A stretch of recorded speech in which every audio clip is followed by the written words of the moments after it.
द्वंद्वों में फंसे हैं, अगर वो कहीं किसी एक विषय पर दृढ़ राग कर लें और सब विषय छोड़ दें तो उनके कल्याण का मार्ग खुल जाएगा। बड़ी सूक्ष्म बात है।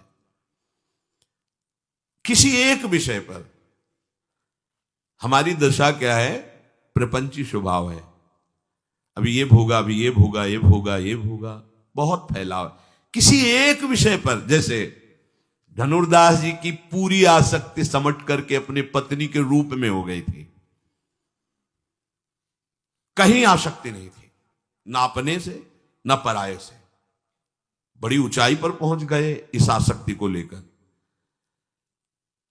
ना अपने शरीर की शुद्धि है कि लोग क्या कहेंगे।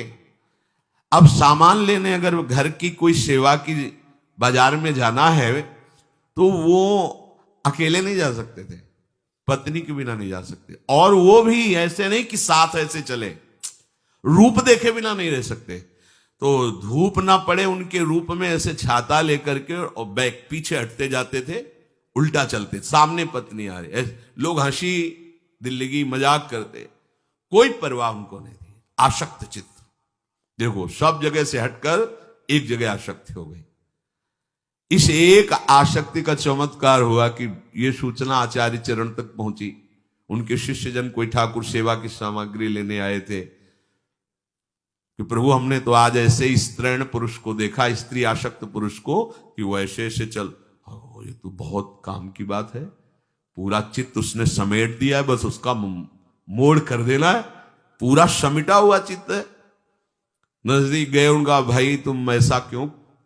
उनका देखा कि महात्मा, उनका मैं जी नहीं सकता इस रूप के बिना। बोले अगर इससे भी सुंदर रूप हो तो? बोले ऐसा हो ही नहीं सकता। तो कहा ऐसी कैसी बात करते, जे ही स्पर्श किया तो संकल्प किया तो रंगनाथ जी भगवान उनके मानस पटल। अब तो छाता गिर गया, क्योंकि रूपाशक्त थे। जे ही भगवद रूप का प्रादुर्भाव आचार्य कृप सब छूट गया एक जगह। श्री विल्ब मंगल जी महाराज भोगाशक्त पुरुष, यौवन अवस्था का शरीर में जब आवेश हुआ तो चिंतामणि नाम की वैश्या, इतनी सुंदर नवयुवती और ऐसी गायिका, ऐसा नृत्य, ऐसा हाव भाव, ये देखकर तो लुट गए। उत्तम कुल में जन्म हुआ था, सब मर्यादा छोड़ दी, वहीं वैश्या के पास ही रहने लगे। उसी का नृत्य गायन सब घर से संपत्ति ले जाते, उसको देते। परिवार के जनों ने देखा कि इनकी तो बहुत दुर्गति का कारण हो गई ये आसक्ति, तो शायद अगर इनका ब्याह कर दिया जाए तो वृत्ति पलट जाए। तो सुशील धर्मव्रत धारण करने वाली एक कन्या से इनका ब्याह हुआ। वो पातिव्रत धर्म से युक्त थी, एक बार भी नहीं देखा ही नहीं उस अपनी पत्नी को, क्योंकि आसक्ति तो चिंतामणि से है। माता पिता पधार गए, संपत्ति सब वैश्या को दे चुके थे। अब वहां तो संपत्ति की आवश्यकता ही होती है, बिना संपत्ति के व्यवहार कैसा, क्योंकि वहां प्रेम तो है नहीं। ये आसक्त है, लेकिन वो तो अर्थ में आसक्त है, सुविधाओं में। अपनी पत्नी से कहा, आज बोले कि अगर मैं संपत्ति कुछ नहीं ले गया तो हमें हटा देंगी, वो हटा देंगी तो मैं मर जाऊंगा, मैं जी नहीं सकता। तो जो उसके सौभाग्य के चिन्ह थे दे दिए। कितनी देवी, कभी एक बार नहीं कहा कि आप अब हमारी तरफ भी तो देखिए, हमने अपना जीवन, आप कभी नहीं कहा। बड़ा चरित्र है, हम सारांश में बता रहे। ये मंगलसूत्र किसका है, ये कुंडल किसके? तो उनका हमारी पत्नी के है। धिक्कार तुम्हारे जीवन को, और धन्य है तुम्हारी वो अर्धांगिनी जो तुम्हारे सुख के लिए ऐसा समर्पण करती। अब आगे कहां से धन लाओगे? नहीं, निकल जाओ हमारे यहां से, तुम्हारे जैसे पुरुष की हमें आवश्यकता नहीं। ऐसी आसक्ति जो हम पर किए हुए हो, अगर श्री कृष्ण पे करते तो तुम्हारा कल्याण हो जाता।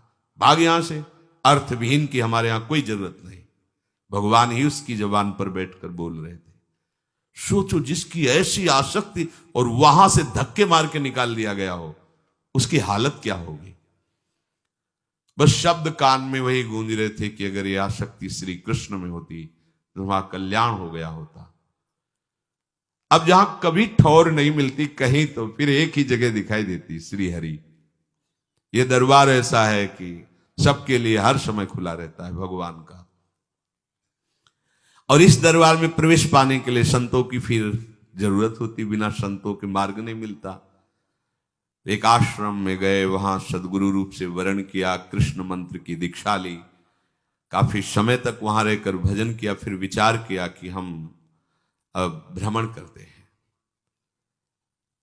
एक दिन वो एक सुंदर बगीचा देखा, सरोवर था, वहीं देव मंदिर था, वहीं स्नान करके बैठे मंत्र जप कर रहे थे, तो एक नवयुवती उसी मंदिर में पूजा करने के लिए आई।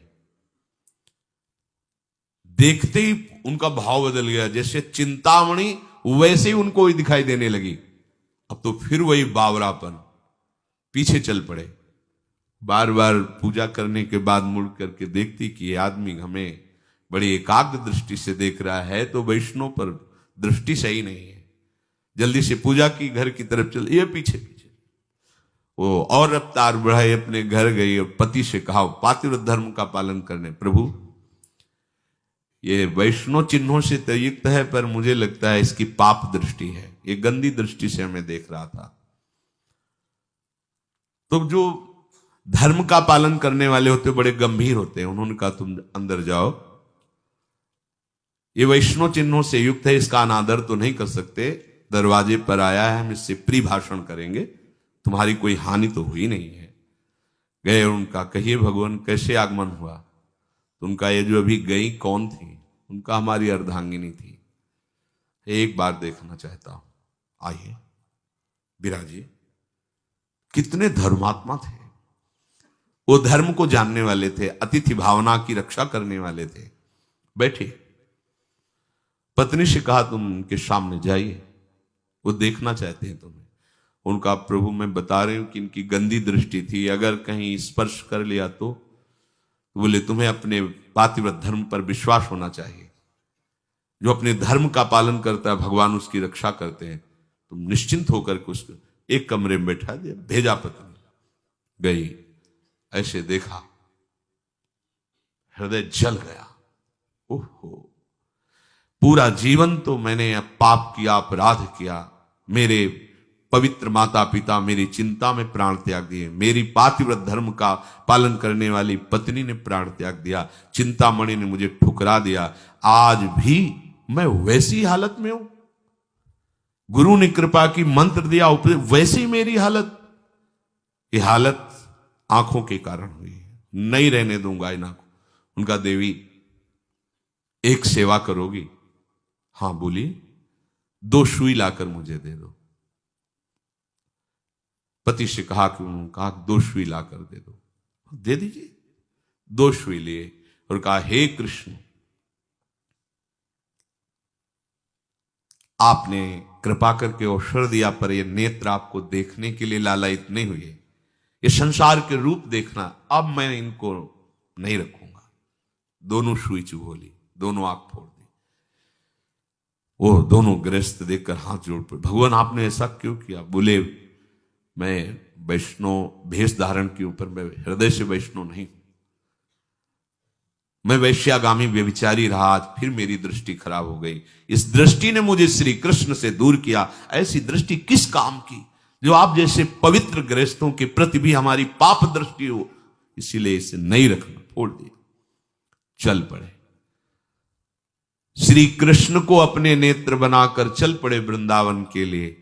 अब जो जन्म से अंधे होते हैं उनका पूर्वाभ्यास होता